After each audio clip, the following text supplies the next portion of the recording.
Alô, alô pessoal, tudo bom? Meu nome é Gutenberg Rios e esse aqui é o Engenharia em Prosa, na série Meu Carro, Meu Mundo. Hoje convidamos para tocar um dedo de prosa aqui João Neto, engenheiro mecânico, especialista aí na parte de pneus, que vai conseguir prosear um pouco sobre isso daí. Agradeço imensamente aí a tua disposição e a tua vitalidade de querer estar aqui, né? A gente está hoje na Vitesse Pneus, aqui em Taguatinga. João, se apresenta um pouco aí, cara, fica à vontade. Bom dia, obrigado Guto aí pela prosa, né? Bom, como já foi dito, eu sou o João Neto, eu sou engenheiro mecânico, tenho mestrado na parte de ciências mecânicas também e estou num projeto aí da Vitesse Pneus, abraçado junto com a Michelin aí, tem 3 anos praticamente, vamos fazer 3 anos esse mês. E vamos apresentar um pouquinho desse mercado, como funciona, o que a gente tem de avaliação em relação a como os clientes se portam com o produto e, de repente, se você tiver alguma outra questão, a gente pode abranger também. Tem várias dúvidas, cara, que a gente vai conversando, aí tem uma série de dúvidas comuns.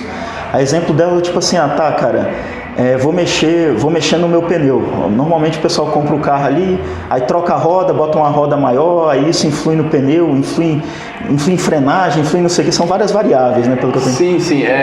Nesse primeiro momento, assim, a pessoa, a última coisa que ela pensa é no pneu, né? Normalmente ela pensa na estética e no veículo em si, como roda, uma coisa diferente, não pensando em segurança, em adequação técnica, né? Então, hoje, se você for querer ir por esse lado, existem várias calculadoras já digitais mesmo em páginas de internet que você consegue avaliar se esse produto pode ou não ser utilizado no carro que você está propondo a fazer essa mudança.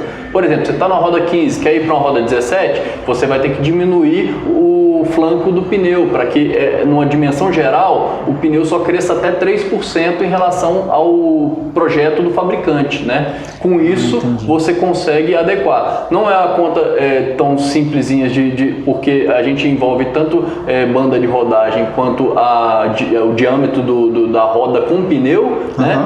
Então a gente tem que fazer essa continha e com muita facilidade você acha essas calculadoras na própria internet. E no site do Denatran, se eu não me engano, também tem para ver se você está adequado ou não a esse produto, né?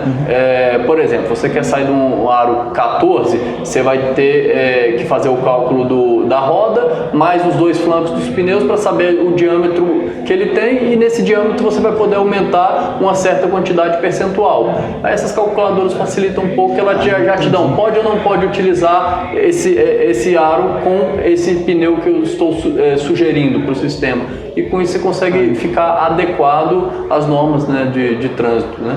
Não, entendi. Então acaba que cada carro ele tem ali um limite máximo do tamanho de... Não é nem pelo carro em si, é pela dimensão que a engenharia propôs para aquele veículo. Por exemplo, se ele vem com a roda 195/6515, você tem até 3% em relação ao diâmetro global dele de poder aumentar, aumentar. Entendi. Entendeu? Sem alterar muitas características que o pessoal pensou lá. Exatamente, para você poder validar aquela questão que, como engenheiro mecânico como eu também, sabe da questão de centro de gravidade, para não subir muito, descer importante. muito e manter as normas de segurança do produto, né? Isso influencia na frenagem também, acaba. Frenagem, estabilidade em curva, né? Conforto então, e tal. Conforto. Apesar de que quando a pessoa está se propondo simplesmente na parte estética, ele não está muito ligando para o conforto. A gente vê muitos clientes mais jovens, inclusive, né, que botam um rodão e tal, e você vê que o carro, quando você vai rodar, você fala, meu Deus, como é que eu estou rodando no carro dele? Mas a diversão do cara é ficar bonito, né? Aí você falou 175, não sei o quê, então cada pneu ele acaba tendo um tipo de leitura, você tem que saber mais ou menos ler aquilo ali, não é? Sim. Hoje a gente tem basicamente 2 tipos de dimensionamento de pneu vigente no nosso mercado, né? Um deles é o tradicional, que a maioria dos pneus vem, por exemplo, é 205, 55, 16. O que seria o 205? Ele é a banda de rodagem em milímetros. A banda de rodagem é onde pega no chão. O que pega no chão, tá? É essa dimensão. Isso, a dimensão que vai tocar o chão, né? Que é só uma areazinha que pega no chão ali, né? Isso. Tá. O 55 é o flanco do pneu, só que ele é a alturazinha ali. A altura bacana. Só que ele é em percentual, ele não é em milímetros. Cara, então aquele número é um percentual. Não, é o percentual da banda de rodagem. Ah, cara, Então, por exemplo, o interessante isso. 205/55 significa que o flanco dele tem 55% de 205 milímetros. Dos 205 que está Que é a ali. banda Então de essa rodagem. distância aqui, entendi, é um valor percentual. O 16, aí é o tamanho da roda, seria o centro, em polegadas. Então em você tem ainda polegadas, variação de dimensionamento, né? A roda que o pneu entra, não é isso? Isso. O diâmetro seria o dela é aro em polegada. da roda. O 16. Né? E aquele R? Às vezes vem R, não vem R antes? É o raio, R. R seria do raio mesmo. R de raio. Isso. Tá. E aí, como é que eu faço, sei lá? Porque tem radial e tem... São dois tipos de estrutura de pneu, né? Hoje a maioria dos pneus que a gente comercializa são radiais. É tudo radial. Entendeu? Esse negócio de lona, a gente, até para pneus de carga, que é pneu 7 lonas, 6 lonas, hoje já é meio que a gente fala simular 7 lonas, porque acaba que eles são tecnologias já novas que não abrangem mais esse tipo de nomenclatura. Fala-se por conta de pessoas antigas ainda que tendem a utilizar essa nomenclatura, né? Pois é, aí tem um pessoal antigo lá que às vezes fala assim, cara, vou dar uma recafutada aqui no pneu de carro de passeio, por exemplo. Eu sei que na linha de pesados... Existe e ela é legalizada e estruturada, né? O pneu já vem com a estrutura para receber esse tratamento. E tem número máximo de recapagens. Como eu não sou da linha de pesados, eu não sei exatamente quais são os detalhes todos. Mas no de passeio tem isso? No de passeio a gente não... pelo menos a Michelin não faz esse tipo de situação. O pneu chegou no TWI, é troca, né? Legal, TWI, cara, isso aí é uma coisa legal. Porque o cara fala assim, meu pneu tá ficando careca, aí fala, não, mede o sulco, aí o cara tem que botar um micrômetro ali para fazer. Como? É um profundímetro, né? Profundímetro, desculpa. É um micrômetro também, né? Mais ou menos. Mas ele mede micro. Mas o que acontece? Todo pneu ele já vem com uma sinalização que é chamada TWI, que ele é como você vai no flanco, na banda de rodagem do pneu, nos vincos, ele tem uma espécie de tempos em tempos, como se fosse um quebra-molazinho. Cara, uns pedacinhos de borracha. Exatamente, que ele fica abaixo da linha de rodagem. Entendi. Quando a borracha da linha de rodagem que para nele, significa que é hora de troca. Então você não precisa estar com o pneu totalmente careca, né? Para fazer isso. Para ser obrigado a trocar o pneu. No momento que você tocou ali, já é troca. Você não está já dentro da lei. Já está perdendo as características. Além de perder as características, você já no Código de Trânsito você você pode ser penalizado já. Entendi, já pode ser multado e tal. Porque ele ali, naquele momento, o que se entende? Ele perdeu já as qualidades para ótima utilização. Né? Fora isso também você tem que ver a questão do tempo de uso do pneu, né? Todo pneu ele tem marcado nele o DOT, né? Que é semana e ano de fabricação. Da data de fabricação dele. Cada pneu, cada linhagem de pneu tem um lote ali de fabricação. Isso, então o lote saiu. Que é temporal. Ele é semanal, normalmente. Semanal, perfeito. Isso, então você vai ter no primeiros 2 dígitos a semana que ele foi fabricado e nos outros segundos 2 dígitos o ano. Então, por exemplo, você pode ter um 4918, é um produto feito em 2018, na semana 48, entendeu? Mas isso tem alguma coisa a ver com validade do próprio pneu? Legal. Porque o que acontece? Hoje, quais são as premissas de fabricantes homologados? Ele dá 5 anos contra defeito de fabricação a partir da nota fiscal. De garantia. Garantia do produto garantia ou de defeito de fabricação. Tá, isso. E qual que é a lógica? O fornecedor / do lojista, né? Então a fábrica lá no estoque dela, junto com o estoque do lojista, pode levar até 5 anos para esse produto ir para o mercado. Então, o máximo de validade que eu posso ter com um produto antigo no meu estoque bem armazenado, sem umidade, sem sol, etc., são 5 anos. Por quê? Porque eu ainda tenho que dar 5 anos de garantia desse pneu. Então, teoricamente, um pneu ele é feito para durar até 10 anos, né? Mas não necessariamente da nota fiscal, né? Por isso que ele só dá os 5 anos da nota fiscal. Ele está em relação ao que está gravado no próprio pneu, Ele está em relação ao que está gravado no próprio pneu. Por isso que muita gente se confunde. Às vezes, esse pneu já está vencido. Não necessariamente. Ele pode ter mais de 5 anos de fabricação, porém, ter ficado estocado, sem uso, em local adequado, não vai perder características e propriedades naquele momento, até ele ser descartado. Então, um pneu que já passou de 10 anos, aí normalmente é descarte. Mas inclusive novo, que seja com borracha, que o pessoal pensa, eu tenho um pneu no step, nunca fui usado, mas meu carro já tem 10 anos. Então esse pneu infelizmente já é para descarte, né? Não é para ser utilizado. Pô, bacana, tem duas coisas aí que deu curiosidade aqui agora. Uma delas é que você está falando muito no cuidado que tem que ter com o pneu de armazenagem. Certo. E às vezes a gente vê essas liquidações, o cara bota, sei lá, 20 pneus um em cima do outro, fica às vezes exposto ao sol, normalmente estacionamento, né? O cara vai lá numa feira, não sei o que, bota um monte de pneu empilhado ali, isso daí afeta a estrutura do pneu? Afeta as propriedades do material, né? Por exemplo, você pode ressecar o produto, você pode diminuir a vida útil dele, expondo ele a sol, intempéries, umidade, sem necessidade, né? Entendi. Ele já vai ter que fazer isso enquanto estiver sendo utilizado, né? Ele é feito para isso. Mas enquanto estocado, você tem, dependendo do produto, máximo de empilhamento. Então eu não posso sair botando... Não pode sair, todo dia. Cada produto tem a sua necessidade. Tem a característica ali, entendi. Por exemplo, empilhamento máximo, 10 pneus, para ele não se deformar. Porque deforma, altera a estrutura. Ele pode deformar e dificultar uma montagem, montar um pouquinho, ficar com a montagem um pouquinho inadequada e murchar, ou então até mesmo sair da roda se tiver uma coisa muito gritante, né? Uma deformação muito grande, né? Então você tem que ter bastante cuidado nessa parte de armazenamento dos pneus, né? E a outra é a questão de cuidado também, né? Que você estava colocando assim, tem o cuidado da estocagem, ok? Porque ele não vai estar cheio, não vai estar na roda, ele vai estar ali meio que num corpo livre ali, né? Suscetível a uma série de esforços que eventualmente não poderiam danificar, mas acabam danificando, porque ele não está nas condições de uso dele. Via de regra, ele não fica sob tensão, né? Sob tensão, ele vai ficar sempre em prateleiras, enfileirados, ou se você tiver algum ponto específico, um empilhamento máximo, por exemplo, 10 pneus e não pode passar disso, né? Para você não ter problema com ele enquanto estocando, né? E aí o outro é o cuidado, tá? Eu instalei ele, então, ou seja, eu consegui ler lá as dimensões, apliquei ele na roda correta, que tem, a gente acabou de ver que tem isso.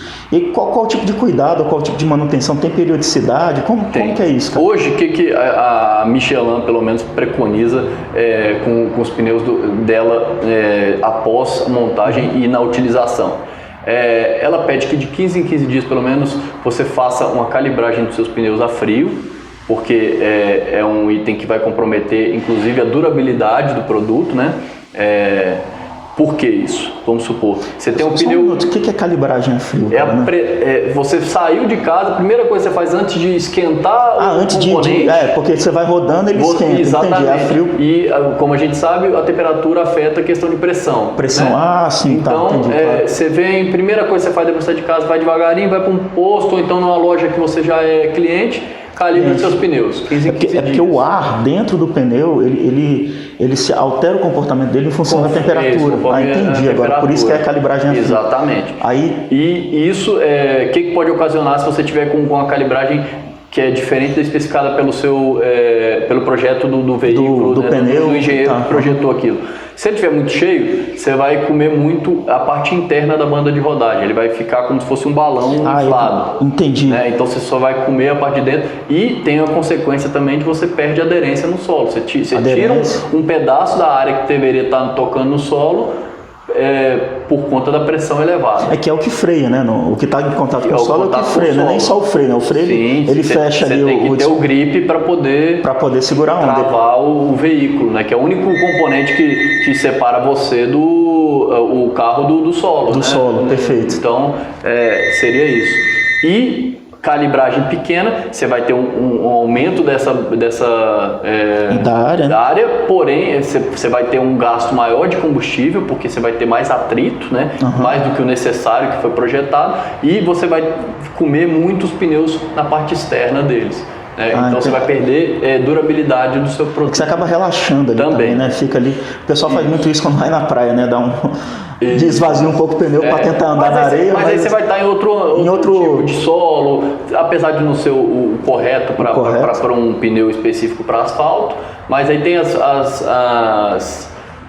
adequações que a gente faz no dia a dia por questões de utilização mesmo. Mas, por exemplo, se você pegar um Jeep, isso acontece com certa frequência. O carro andando em asfalto, você pode usar uma pressão X, andando em terra ou numa trilha, outra pressão. Por quê? Porque ele vai precisar de mais aderência, ele vai precisar de mais contato com o solo para dar mais tração para o veículo sair de adversidades, né? Então, isso também é pensado. E outra coisa que é importante também você ver, a calibragem não é um item que é único e simples.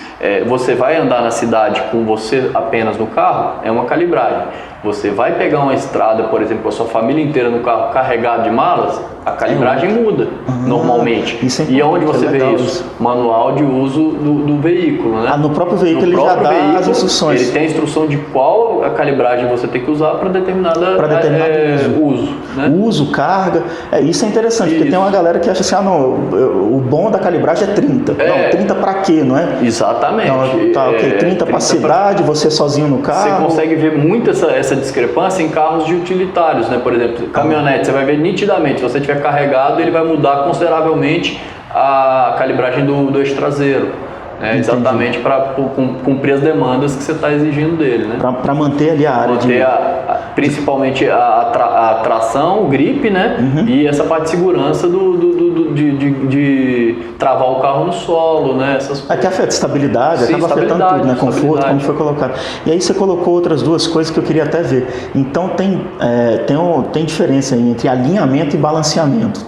Esse já é o próximo passo, né? A gente estava falando da calibragem. Da calibragem, beleza. Eu calibrei. Tô dentro dos de 15 em 15 dias tem que ir lá e calibrar. Conferir. Mesmo com pneu bom, se você não catou nenhum buraco. Principalmente com pneu bom, para você manter ele bom por mais tempo, né? Bem colocado. Mas aí você parte para o segundo ponto que seria interessante a gente sempre observar nessa parte de preventiva, né, de suspensão, parte de alinhamento e balanceamento. A Michelin hoje ela pede que a cada 7.000 quilômetros o cliente volte a uma revenda para estar verificando alinhamento e balanceamento. Mas qual a diferença de um para o outro, cara? O alinhamento é simplesmente a geometria do carro. Você tem sensores essa é a cambagem, esse é o caster, né? E você vai adequar esses ângulos conforme o projeto da engenharia para o carro. Então cada um vai ter um. A gente tem uma máquina hoje que é a máquina de alinhamento, que ela tem um banco de dados, né?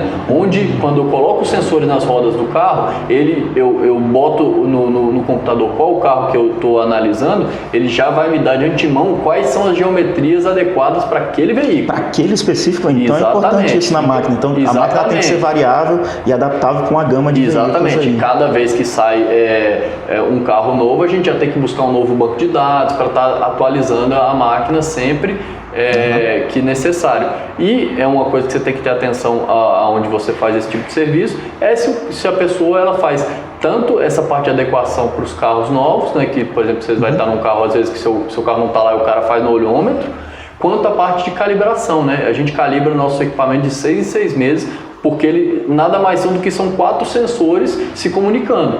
Legal, então, isso, de calibrar as leituras. Ele tem a acurácia para poder dizer quanto que está para o computador. E eu tenho que validar essa calibração de 6 em 6 meses para que meu equipamento esteja lendo realmente o que ele está dizendo para o computador, né? Então, você tem que verificar se ele está calibrado e se ele está atualizado. São duas coisas importantes. Essa parte de acurácia é até interessante detalhar um pouco, que é você ter certeza daquilo que você está medindo. Exatamente. Você pode ter um dos sensores podem sair, ele pode estar dando uma leitura, mas na verdade é uma leitura com um desvio padrão muito grande. Então ele tá num range de erro muito grande. Mas ele está variando muito ali, você fala assim, bicho, que nem às vezes tem, não, isso aqui é 10, mais ou menos 5. Aí tu fala, pô, metade da leitura não está confiável, como que é isso? Então, a questão igual por exemplo, de risco, né? Você bota lá R$10, mas você pode perder 5, né? Então um risco grande. Agora você botou 10, seu risco de perder 1, beleza, tá ficando mais adequado, né? Então você tem que também, lógico, avaliar o outro lado do ganho, né? Mas nesse caso é só pra gente ter uma ideia de como Mas é um investimento alto em mobilizado que você tem que estar mantendo ali, independente de estar usando ou não. Isso é uma mística também, é um investimento alto. nominalmente falando mas se você botar em termos de custo-benefício e do tempo que ele utiliza, ele é um dos itens mais baratos de manutenção do seu veículo, o pneu. Beleza. Eu me referi mais ao lojista em si, não o preço Sim, não, porque mas bacana, cara, bacana. Isso é uma coisa interessante, por exemplo, se você botar no papel o tanto que você gasta, por exemplo, com óleo, filtro e outros itens, ele normalmente supera o preço que você paga no pneu. Porque o pneu você vai durar aí, se você for um usuário médio de pneu, 7 anos, 5 anos, se for usando 10 mil km por ano, entendeu? Já o óleo, 10 em 10 você tá lá, firme e forte, botando óleo, filtro. Então, tem que trocar uma série de itens, né? Que você acaba que quando você faz esse tipo de avaliação, você vê que se você pegar no tempo, o pneu sai mais barato que as outras manutenções. E é um item de segurança, né? É o que paga o carro. No final, apesar a gente comentou, é o único item que bota seu carro em contato com o solo, né? Então ele é bem importante. Tá. E o outro lado é o balanceamento. O balanceamento, normalmente você tem 2 tipos de balanceamento hoje, a gente só trabalha com balanceamento fora do carro, então a gente tira a roda, adequa ela para que ela não tenha timbre no volante, né? Então, não ficar mexendo aquela ali, trepidaçãozinha pequena que quando você começa a acelerar mais o carro, por exemplo, normalmente em velocidades maiores, o cliente sente o volante trepidar um pouquinho. Por quê? Porque teoricamente o desbalanceamento com a força centrípeta faz com que a roda não gire no eixo certinho. Adequada, ela puxa para um lado, puxa para o outro. Trepidando um pouquinho e isso gera uma trepidação no volante. O que a gente faz? A gente adequa o peso dela com o conjunto pneu e roda para que ela fique o máximo possível homogêneo. Com isso você não vai passar essa trepidação pro volante, né? Pro volante, entendi. Entendeu? Então, não, isso é legal, porque é dinâmico, né? O que a gente faz são cargas dinâmicas. Ou seja, dinâmico é aquilo que está sempre mudando, está em constante movimento ali. O controle disso, acho que é por isso que tira a roda e você bota naquele ambiente mais fechado. Tem alguns casos que já trabalham com balanceamento local, que é uma máquina específica que ele balanceia o conjunto como um todo. Ele balanceia roda, pneu e os sistemas componentes de freio, disco ali juntos. Entendi. É mais eficaz, mas mais difícil de utilizar. O mercado ainda não mostrou tanto interesse nisso, né? Não tem tanta demanda. Então a gente ainda não trabalha com esse tipo de maquinário. Eu imagino que os super esportivos têm um valor agregado para eles, né? O valor agregado maior, onde eu vejo isso, é em conjuntos maiores, por exemplo, caminhonetes e tal. Ele te dá uma acurácia maior nesse sentido, porque são os elementos de freio e suspensão deles são muito pesados e acaba que você consegue melhorar mais a sensação no volante para esse tipo de veículo do que para o veículo de passeio. Veículo de passeio, via de regra, você faz balanceamento na máquina, ele zera, o cliente vai ter a percepção do carro está perfeito. Já alguns casos pode ser que se o cara esteja muito sensível àquilo, ele queira fazer do conjunto completo para dar uma sensação maior para ele de conforto, né? De conforto. E dirigir, dar controle, né? Sim, e tal, sim. Porque eu acho que acaba influenciando, essa sensação acaba se expandindo para uma série de coisas. Exatamente. Né? Então são esses os itens que a gente verifica pro pneu, né? Para que a gente tenha uma boa durabilidade. 7 mil km fazer alinhamento e balanceamento, conferência do alinhamento e faz o balanceamento novamente. E a parte da calibragem constante, 15 em 15 dias. Se você for um cara um pouquinho mais enjoado, assim, toda segunda-feira antes de ir para o trabalho, eu for fazer, não tem problema, é bom que faça, entendeu? O bom é manter ali até mesmo a porque pressão você do consegue identificar pequenos vazamentos, né, nesse ínterim. Por exemplo, toda segunda-feira que você vai botar um pneu tá com uma calibragem diferente dos demais outros, você já pode pegar, parar numa loja e de repente fazer uma verificação daquilo para ver se realmente, por exemplo, se você não trocou a válvula, ela pode estar ressecada e vazando entre a válvula e a roda, ou a própria roda, a válvula pode ter, por exemplo, um remendo que o povo chama de macarrão. Né? É um remendo que normalmente a pessoa faz com a roda montada, trava, enche com uma espécie de uma seringa, né? Não é nem seringa. É como se fosse um abridor de coco, né? Um negócio daquele. Ele joga, é como se fosse, não é um como se fosse, por favor. Mas é um pezinho que você empurra ele joga ali. Uma massinha que o povo chama de macarrão, né? Para travar um furo. Um furo. O que acontece? Hoje a Michelin ela não utiliza esse tipo de reparo e não recomenda. Por quê? Hoje a gente tem na estrutura do pneu metal, né? São malhas de aço que fazem a estrutura principal do veículo. E por que ela não... Fica por dentro da borracha ali, né? Por dentro da borracha, ela estrutura aquela borracha como um todo. E esse macarrão, ele simula, digamos assim, uma espécie de um pavio. E ele vai chupando umidade. Entendi. Então você vai comprometendo essa parte estrutural do pneu metálica, porque ele vai água junto com ar, o que acontece? Corrosão. Oxidação, você vai perdendo a estrutura vai oxidando a estrutura de metal metálica do pneu, e isso pode comprometer inclusive a ponto dela se romper. Então você tem que ter um remendo feito de dentro para fora do pneu, que a gente chama de plug, né? Você desmonta o pneu, faz um remendo a frio, só com cola, e esse plug, que ele nada mais é que aqueles remendos antigos, como se fosse um de bicicleta, um tampão, só que ele vem com um plugzinho que você bota de dentro para fora, corta o excedente e ele vai estar com cola para que aquilo não consiga entrar água ou outros tipos de situação, para que não comprometa a estrutura do material do pneu, né? Do pneu. Porque você estava falando bota o plug e tal, porque antigamente tinha câmera, né? Ainda tinha câmera. Ainda tô obsoleto. Né? Mas hoje já não tem mais, né? E esse remendo, hoje só até 8 milímetros, né? Que a gente pode fazer. Mais a espessurazinha dele. A espessura do plug mesmo, né? Um plugzinho. E de resto, normalmente é descarte. O pessoal que fica querendo fazer... Se o buraco for muito grande, ou tipo, bater num buraco aí, abrir um rasgo um pouco lateral, maior. até 2 milímetros a gente ainda consegue fazer alguma coisa. Mais que isso é descarte do pneu. E banda de rodagem 8 milímetros, mais que isso a gente descarta pneu. A questão fica suscetível ali, né? Porque a partir disso a gente já entende que a estrutura já foi comprometida, né? Entendi. Então, aí perde os quesitos de segurança. Então, você vê o pessoal falando em vulcanização, esse tipo de coisa. Não é adequado. Você botar calor no pneu, você vai mudar propriedades do material. Você já provavelmente perdeu estrutura naquela parte onde a parte da estrutura que a gente comentou, metálica. Quando ele abriu um buraco, por exemplo, já perdeu um pouco de estrutura. Então, por mais que você bote borracha ali, você não botou estrutura no pneu, né? Você está botando só um material mole, você gera um ponto de fragilidade. No produto. Por exemplo, se você pegar outra pancada exatamente naquele mesmo local, ele já não tem a mesma rigidez que ele tinha antes. Então, em vez de rasgar, ele pode estourar. Mas então uma pancada em outro lugar que vai procurar um lugar de menor resistência e acaba vazando. Exatamente. Então, por que a gente orienta quando a pessoa chama popularmente de bucho, né? Troca. Quando dá uma pancada, ele deforma ali, né? E faz uma bolha, né? Faz uma bolhazinha. Exatamente. O que é aquilo? É perda de estrutura. Rompeu alguma coisa ali. Estrutura. Então aquilo ali já está muito perigoso, porque é a mesma questão do onde o cara, vou fazer um manchão aqui e vou botar no lugar com borracha e calor. Você está sem estrutura do mesmo jeito, você simplesmente tirou a bolha.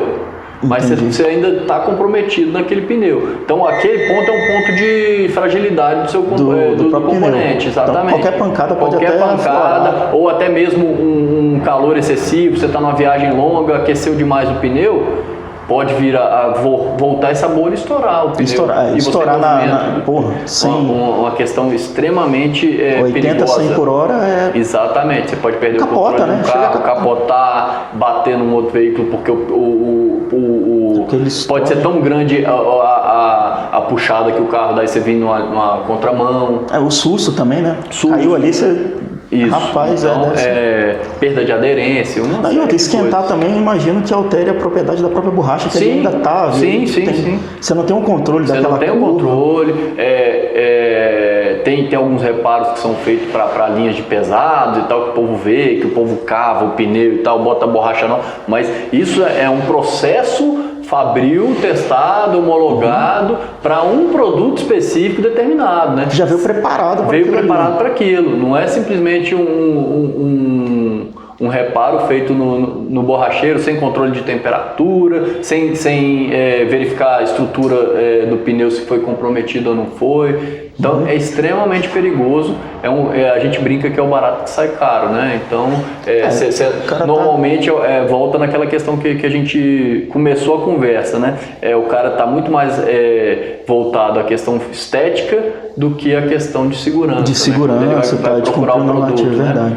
Aí, outra coisa também, aí só voltando aí, tudo bem, a gente remenda e tal, mas, por exemplo, eu tô querendo trocar, porque acaba que por mais que você faça rodízio, tem técnica de rodízio que é você ir trocando, não é isso? O rodízio hoje ele é adequado para veículos que usam a mesma dimensão de rodas, tanto na frente quanto na traseira, e a maioria dos rodízios feitos hoje que as fabricantes pedem, dianteiro para traseira, traseira para dianteira, de 7 a 7 mil, junto com alinhamento e balanceamento, e assim você vai ter uma vida maior para o pneu, porque normalmente o eixo tração, né, que é onde tem onde realmente o motor incide no eixo, vai comer mais pneu do que o eixo que não é tração. Que não é tração. Mas o que não é tração é que dá a maior estabilidade, ou não? Não necessariamente, né? Você tem por exemplo, carro com tração traseira que é o da estabilidade, né? A traseira é a estabilidade, porque... Na verdade, o que acontece? Não é bem de estabilidade. O que a gente preconiza em termos de segurança para quando você troca só 2 pneus, por exemplo? Sempre botar os pneus novos atrás. Por quê? Isso daí que eu ia te perguntar, porque às vezes o cara ou não tem, não tem dinheiro para comprar tudo.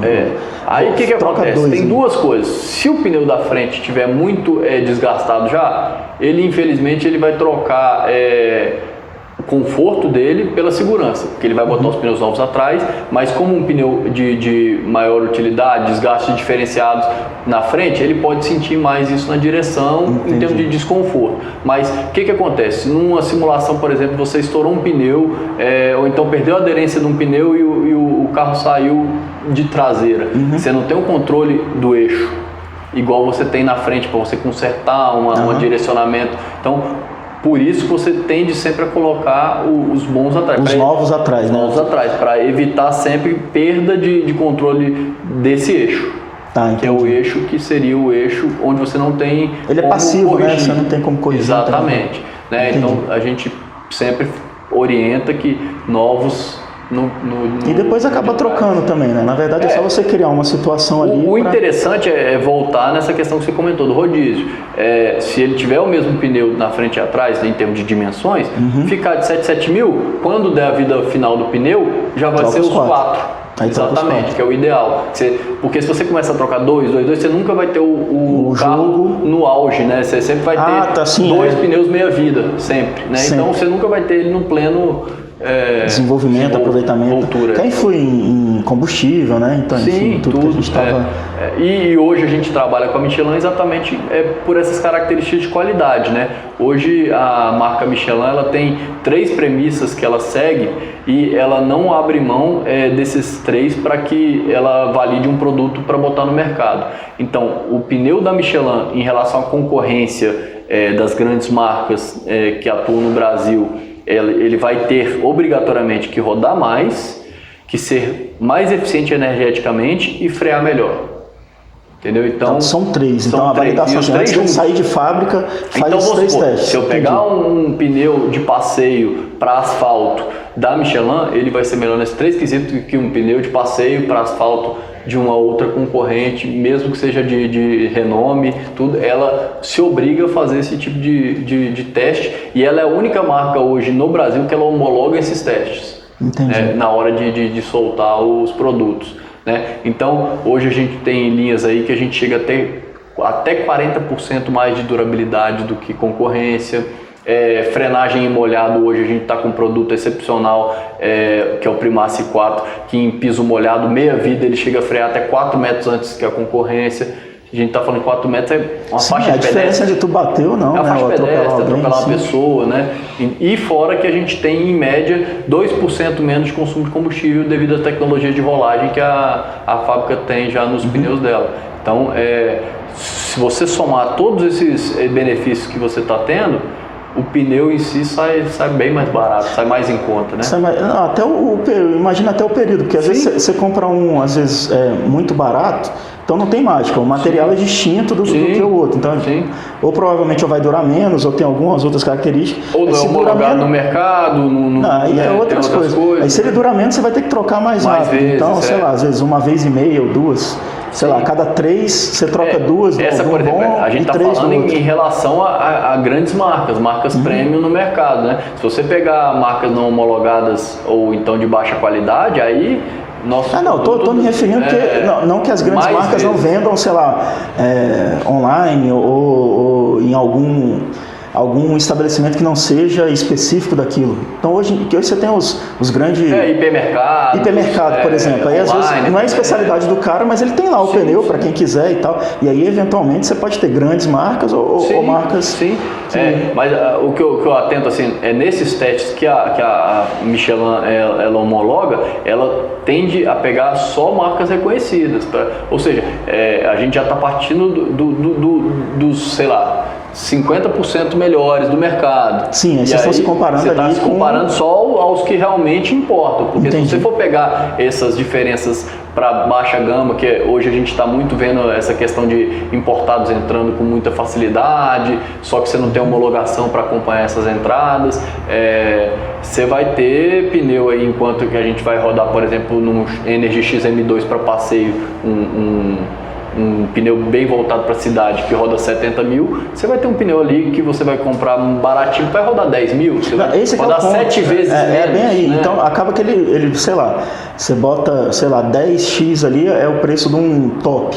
Aí você vai pagar 2x nesse, só que esse 2x, no tempo que você vai pagar ali 10x, vai demorar, sei lá, 3 anos para... Fora no todos os outros quesitos que são bem importantes, que é da segurança. Não, sim, segurança, estrutura e tal. Se você fizer a conta no papel certinho, acaba que você ainda tem outros benefícios além da durabilidade. Às vezes a nossa cultura ela é muito reativa, né? Aí o cara só vai lembrar da segurança quando ele... O que acontece? A gente negligencia muito a parte de fazer a manutenção do nosso veículo, tanto preventiva, corretiva nem tanto, porque tem umas que não tem jeito, você tem que fazer ou você não roda, né?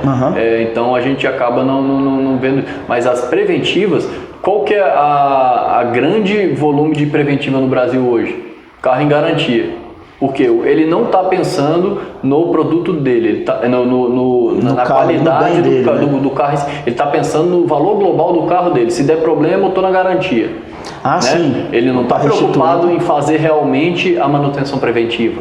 Ele só faz a manutenção preventiva para garantir que a garantia dele esteja vigente. E pode ser acionado e tal. Isso daí é um quebra de paradigma mesmo. O cara fazer porque é bom, cara. Exatamente. Nos países mais maduros em relação a isso, se faz com mais frequência e se faz perene, né? É uma coisa que você tem muitos tipos de manutenção corretiva que se agravam por conta de falta de manutenção preventiva, né? Por exemplo, você tem lá no seu manual, vamos trocar o jogo de vela do veículo com 50 mil. Você negligenciou aquela troca, pode ser que no futuro, em vez de trocar só as velas, você vai ter que trocar vela, cabo, bobina. Acaba comprometendo outros componentes do conjunto. Exatamente. Aí vai ficando mais caro. Exatamente. Por exemplo, você está com um coxinho estourado, já é uma corretiva, mas o carro ainda está andando. Aí não vai alterar a minha questão de garantia com o fornecedor do carro, né, da marca. Então ele continua andando. Aí compromete amortecedor, compromete outros itens, o pneu vai comer com mais rapidez, porque vai ficar trepidando, por mais que você faça um balanceamento, o coxinho estando com avariado, vai comprometê-lo, né? Então acaba que você vai deixando e você não tem essa cultura de fazer esse tipo de manutenção. Com isso você prejudica o todo, né? O todo. Porque alguns dispositivos são até projetados para ser o tal do sacrifício, né? Sim. Então o cara chegou ali naquele limite, vai lá e troca, para tu não comprometer o outro. Exatamente. Aí tu protege todo um sistema trocando. É igual aquela questão, não vou trocar a correia dentada agora porque a correia tá bonita, tá novinha lá ainda. O cara dá uns petelecos assim e fala, tá tensionado. Aí quando vai ver, tá ressecada, tá numa viagem, estourou a corrente, perdeu o motor, perdeu pelo menos... Aí detona. Entendeu? Né? Então você não tem essa cultura no Brasil hoje preventiva. E é uma cultura que a gente tem que ter para que a gente possa ter um produto de qualidade e até seguro nas vias, né? A segurança de quem está dentro, inclusive. Às vezes você está com a tua família, terceiro, né? Terceiro, sim, da sociedade de modo geral. Se você começa a negligenciar isso, vai ter uma hora que a parte mecânica vai falhar, né? E a probabilidade é muito maior para quem não faz a parte de preventiva, e aquilo pode causar um acidente, etc. E prejudicar não só você, como os outros. Né? Os outros, né? A gente tem um parque circulante com a idade muito avançada já também, né? Então, você parar para pensar que a maioria deles parou de fazer preventiva com hoje as garantias máximas que tem são em relação à frota do DF, né, que não é tão velha, mesmo assim ela já é mais velha. Todos os carros, vamos botar aí um chutômetro, a maioria deles quando saiu do período de garantia, o cara para de fazer preventivo. Isso daí, porque o fato dela ser velha ou mais antiga ou não, acho que nem não interfere. Porque se o cara estiver fazendo ali rigorosamente, não tem problema. O grande problema é que ela é velha e mal cuidada. E mal cuidada. Aí o cara partiu da garantia, se a maioria não fizer isso, aí ele só parte para corretiva. Aí... deu qualquer problema. Mas eu acho que é cultural, cara. Sim. Eu acho que é mais cultural. Porque... Mas isso tem que ser mudado, né? A gente é a formiguinha que tenta fazer essa intervenção aí no mercado. Vamos fazer esse trabalho e vamos trabalhar para isso. Bom, João, queria finalizar aqui essa nossa prosa, cara. Você tem mais alguma dica ou mais algum ponto, cara, que você acha que às vezes a gente... Eu acho que assim, a grande questão hoje nossa realmente é essa, você não negligenciar essa parte de manutenção preventiva do seu veículo e sempre estar buscando itens de qualidade, né? Hoje a gente tem uma inundação de produtos de diversas marcas e origens. Eu acho que você tem que pesquisar um pouquinho, entender se aquele pequeno gasto, digamos, que você vai fazer, não seria melhor você pagar 10% mais, 15% a mais e pegar uma peça consolidada, um produto já homologado, testado, do que um novo entrante que você não conhece, não por ser novo, mas por não ter uma homologação legal, não ser transparente com o cliente, não ter... por exemplo, um saque legal para você compra um produto, você não sabe nem para quem que você vai ligar se ele der um problema, por exemplo. Já é um indício de que não tem uma governança legal naquela empresa, né? Entendi. Então você tem que se atentar a essas coisas. Por exemplo, hoje aqui eu só trabalho com peça primeira linha mesmo para reposição para cliente. Se o cliente quiser trazer uma peça que eu não tenho confiança, eu falo, você compra, o risco é seu, eu posso até instalar, mas...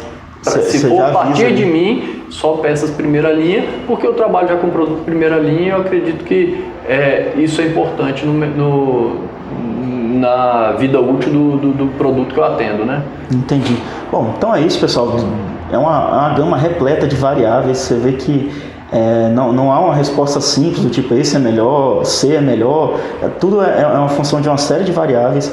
O que foca muito é a importância de você procurar profissionais habilitados a estar prestando esse tipo de serviço. Pessoal que pensou antes de fornecer o serviço, de estudar, de se qualificar e de estar preparado para aquilo ali. Então você vê que a gente tem hoje um engenheiro mecânico por trás aí de uma oficina especializada em pneus, cara. Então, só para você ver a ampla gama de variáveis que a gente está lidando ali para assegurar a segurança da sociedade como um todo, então não só quem está dentro do veículo como quem está fora. E eu queria agradecer mais uma vez a tua disponibilidade, ao teu tempo, cara, gratidão mesmo. Eu que agradeço, muito obrigado a vocês pela oportunidade de estar mostrando o serviço da Vitesse Pneus aí. E vamos que vamos, a gente falou hoje aqui na Vitesse Pneus, aqui em Taguatinga, próximo ao Shopping JK. Quem quiser conferir, dá um pulo aqui. E ficamos por aqui com Engenharia e Prosa. Essa é a série Meu Carro, Meu Mundo. Um abraço para todos e espero que tenha tido bastante conteúdo.